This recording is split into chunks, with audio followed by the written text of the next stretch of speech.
नमस्कार।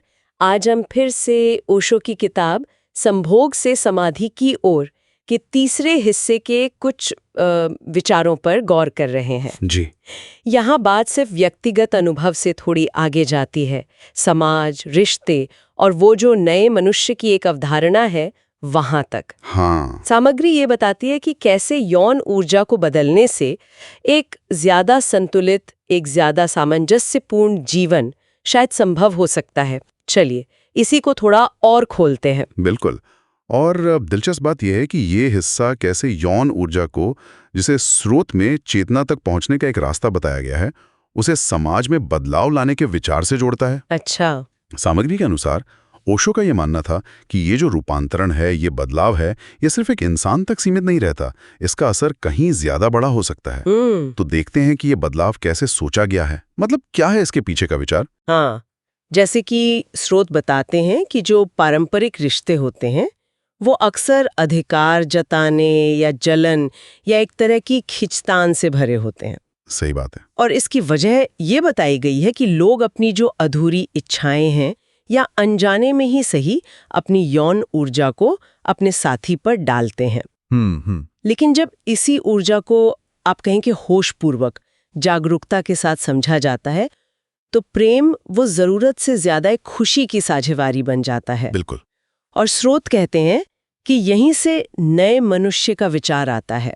मतलब एक ऐसा इंसान जो अंदर से जुड़ा हुआ है, पूरा है और बिना किसी डर या चिपकाव के प्रेम कर सकता है। ये एक बहुत अहम पहलू है और ये विचार सिर्फ निजी रिश्तों तक ही सीमित नहीं है, जैसा आपने कहा। हाँ। सामग्री इस बात पर भी जोर देती है कि समाज का जो सेक्स के प्रति एक गहरा डर है या गलत फहमी है, वो कई समस्याओं की जड़ में हो सकती है, जैसे अपराध हैं, हिंसा है, मानसिक परेशानियां हैं। अच्छा। ऐसा कहा गया है कि ये डर वो ऐतिहासिक और धार्मिक कंडीशनिंग से पैदा हुआ है। हाँ, ये कंडीशनिंग वाली बात तो है। तो तर्क ये दिया गया है कि समाज तभी एक ज्यादा स्वाभाविक और सेहतमंद रास्ते पर बढ़ सकता है जब वो इन थोपी भी सीमाओं से आजाद हो। इसमें फिर वो स्त्री तत्व यानी कि स्त्रैण गुणों की भूमिका भी काफी अहम बताई गई है ना? जी हाँ। कुछ संस्करणों में तो इस खंड का शीर्षक नारी और क्रांति भी मिलता है। बिल्कुल। यहाँ समझाया गया है कि कैसे जो मर्दों के दबदबे वाले समाज रहे हैं, उन्होंने औरतों को और उनकी स्वाभाविक ऊर्जाओं को दबाया है। हाँ। जबकि स्रोत ये भी कहते हैं कि स्त्रियां स्वभाव से ज्यादा सहज और ग्रहणशील होती हैं,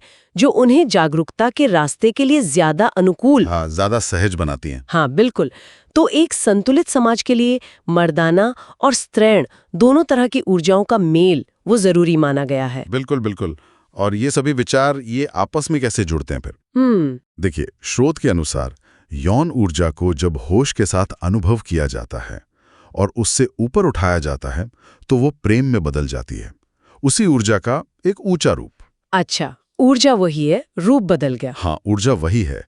फिर जब प्रेम शुद्ध होता है, मतलब बिना किसी शर्त के, तो वो ध्यान की गहरी अवस्थाओं का दरवाजा बन जाता है। ध्यान का दरवाजा? हाँ, जहां व्यक्ति पूरी कायनात के साथ एक तरह से एक महसूस करता है।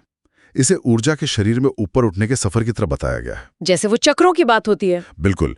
मूलाधार चक्र यानी शरीर के सबसे निचले ऊर्जा केंद्र से सहस्रार चक्र तक, सिर के शीर्ष पर परम चेतना का केंद्र, वहां तक का सफर। तो मतलब ये हुआ कि यौन ऊर्जा का होशपूर्वक बदलाव वो रिश्तों को बदल सकता है, अधिकार या जलन से मुक्त प्रेम की तरफ ले जा सकता है, और इसी से उस नए मनुष्य का जन्म होता है जिसकी बात स्रोत करते हैं। हाँ। ताकि वो स्त्रैण गुणों यानी नारी और क्रांति का महत्व और समाज के सेक्स के प्रति डर की समस्याओं पर भी बात हुई।